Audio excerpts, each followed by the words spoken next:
Magandang umaga mga ka-happy hour. Narito ang mga balita para sa MBC TV Network News Update, 9 AM edition.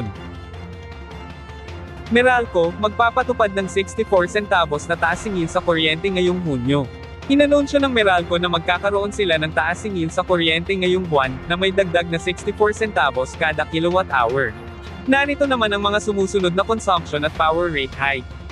128 pesos para sa 200 kilowatt hour, 192 pesos para sa 300 kilowatt hour, 256 pesos para sa 400 kilowatt hour, at 320 pesos para sa 500 kilowatt hour.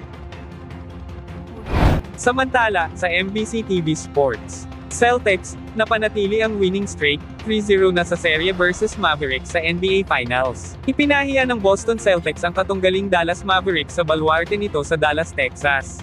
Muli kasing pinataob ng Celtics ang Mavericks sa ikatlong pagkakataon ngayong NBA Finals, kaya 3-0 na ang serye, pabor sa Boston.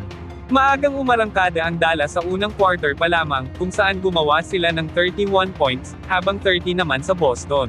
Pero sa mga sumunod na quarter ay nabaon na ang Mavericks, hanggang sa pagtatapos ng laban na nagrehistro ng 106-99 pabor sa Celtics. Nasayang ang 35 points ni Kyrie Irving at maging ang mga ambag ni Derek Lively II at Luka Doncic, dahil hindi iyon naging sapat para makabangon ang team mula sa mga naunang pagkabigo.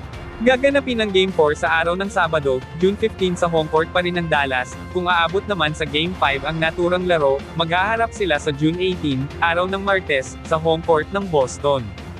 At yan ang mga balita para sa MBC TV Network News Update, 9 AM edition. Abangan ang mga susunod na balitaan mamaya, para sa 10 AM edition.